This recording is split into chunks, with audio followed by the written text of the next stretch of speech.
Hi guys, welcome back to my channel. If you are new here, you're most definitely welcome. If you're a returning subscriber, my G's, you know how we do it now. Welcome. I love you guys. I love you guys. So my name is Inoluwa. I'm a YouTuber based in Ibadan. I film content based on lifestyle, relationships, and I do vlogs. So if this is the kind of content you're looking for, please now try and drop. Stop by now, please. And if you have not subscribed, you're missing. You're missing. There are a whole lot of juicy things on my channel that you know that when you say it, you are going to change your mind and want to subscribe. So please go and do that. So without any other ado, let's dive right into the video.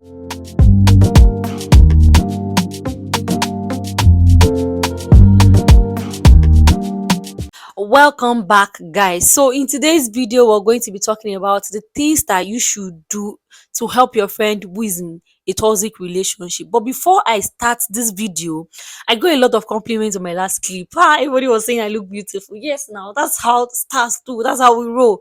Yes, and I hope I got a lot of compliment on the scarf. Yes, I think I'm going to tie more scarf when I want to do sit down videos. So this video that I'm shooting today, and this topic that we're going to be talking about, was actually a comment from someone. Mirabel, if you're watching this, thank you very much. I'm making like a special shout out to you. This video is something I decided to film because Mirabel said I should talk about it. So why am I here? I'm here to serve you people. That's why I said my comment section should be like an interactive one, because I want us to talk and I want to see what you guys want me to talk about.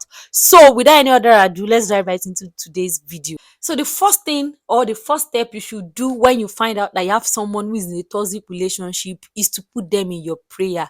You have to pray for them and you have to pray for yourself. Reason why I said you have to pray for them was because of the fact that as at that point in time, their mind is clouded with a whole lot of things. They really want to make a whole lot of decisions and they are always confused. So you have to pray for them and you have to pray for yourself, that you yourself that is literally trying to help them, that God should give you wisdom on how to go about the whole thing, because without God, nothing is impossible. So you have to put God first, pray for them, pray for yourself, so that you won't even be at fault at the end of everything. The next step that you need to know if you're trying to help a friend who is in a toxic relationship is to always make sure that you can identify that they're in a toxic relationship. You can't just sit down and conclude in your mind that these people are in a toxic relationship. There must have been some signs that you've seen. You have to be very sure. You can't just wake up one day and say, okay, this person is in a toxic relationship, I want to help them. So if you know you don't know the things that you need to see if someone is in a toxic relationship, maybe perhaps you or somebody, I have the video in my on my channel. I'm going to put the link in my description box. You can check it out. So if anybody has all those traits, or anybody's in a toxic relationship who has actually portrayed those traits, like I mentioned earlier, just watch that video and then yes, you now know that okay, yes, okay, true, this person is in a toxic relationship and these are the things I want to do. The next point I'm going to be talking about, if you have someone who is in a toxic relationship and you are willing to help them, is for you to be a patient listener. As at that point, they have a whole lot of questions in their mind that they really want to push to you, they really want to talk to you about it, and they need answer. What you just need to do for them then is to listen more when they talk.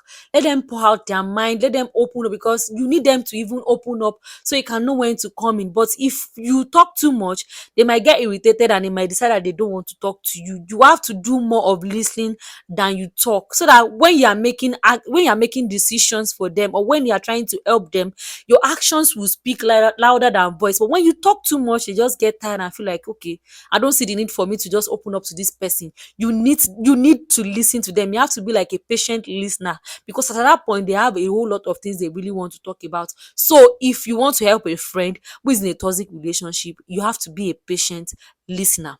Another point that I want to emphasize on is for you to remind them constantly that you love them. That is you trying to reassure them that yes, even if everybody in this world does not love them, you really love them. You have to reassure them, because as at that point, they had already been exposed to, not being loved with people they think that would love them. So you coming in and trying to reassure them, telling them that they are important, telling them that they are relevant, letting them see reasons why they cannot be an abusive relationship would even make them open up more to you, because they will feel safe with you. You know, now they are not in a safe relationship, and you're offering to help them, and you're reassuring them, you're letting them know that no harm is going to come close to them.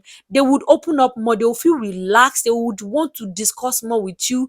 They would, at that point, even the advice you're literally going to be giving them is something that they would always want to hear. They would look forward to your help. They will look forward to whatever thing you're telling them. So at this point, you need to reassure them constantly. I know it is going to be so hard for you to reassure them and for them to believe you, because they already had trust issues.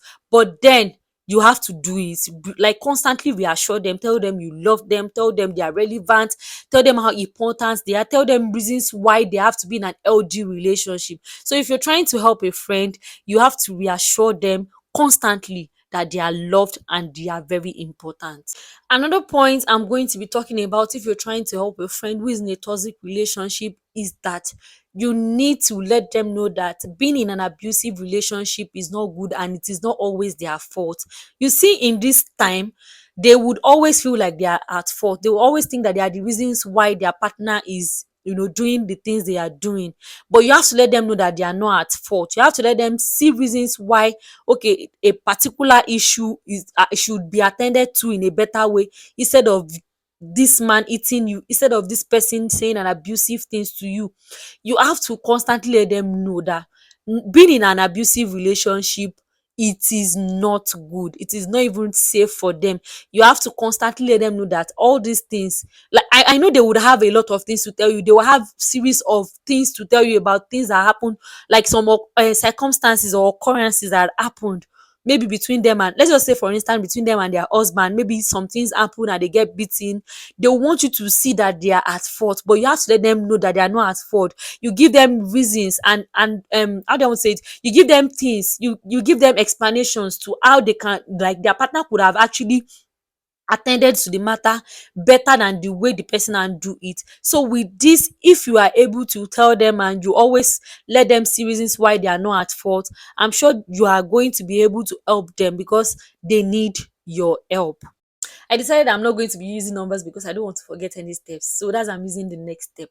So the next step I'm going to be talking about, if you're willing to help somebody who is in a toxic relationship, is that you should focus on your friend or whoever you're helping rather than their partner.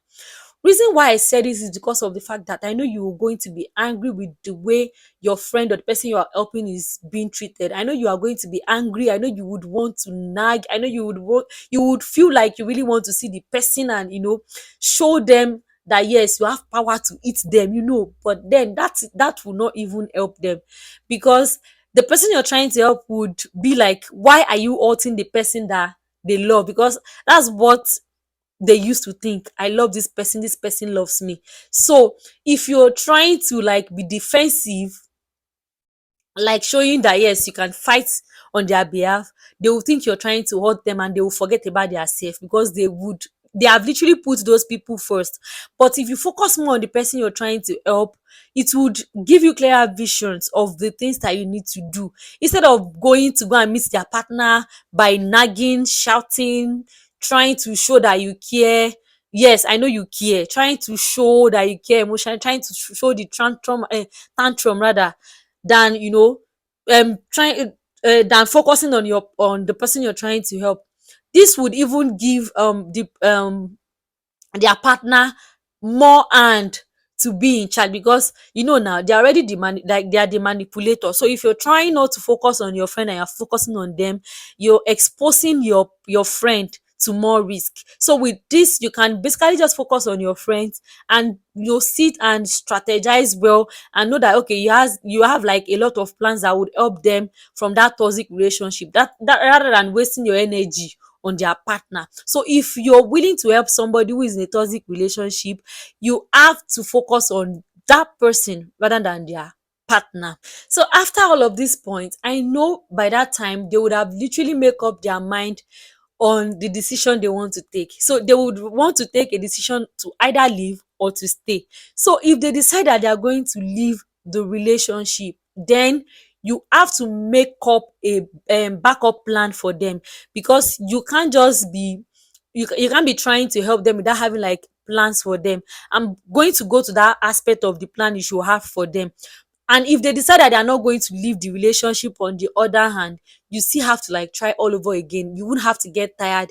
You have to get encouraged, and you have to like, let the therapist step in this point, because I know at that time it might not be easier for you to like convince them to leave the relationship. But if they have decided to leave the relationship, you have to take some backup steps that would really help them. So the backup step that you should have is, first and foremost, you have to involve a therapist. Either they decide to leave or they decide to stay, you have to involve a therapist. And if you know you don't know any therapist you really want to walk up to and involve in that kind of matter, you can ask people in your community for questions, and then I'm very sure they will like give you like possible solutions, and know one or two organizations that can really help. Secondly, you have a browsing phone. You can easily go to your Safari if you're using an iPhone, and if you're using an Android, you can go to Chrome, you can go to Google search and look for all these organizations within your community. Ask them for help, call them, have your evidence, because you can't just tell them this person is in a toxic relationship without you not having evidence to prove to them that yes, this person is not safe. So you have to have evidence. You have to keep tracks of your friends movement, and then you move and tell these people so they can know what else to do. If they need your financial help, that one is another step which you can step in. You can help them financially, because by the time they are trying to leave that toxic environment, they might need like a house to stay, they might need like to take a vacation, not vacation per se, they might need like to just leave the environment, they might need like to be with people around them. If you can accommodate them, you can definitely take them in.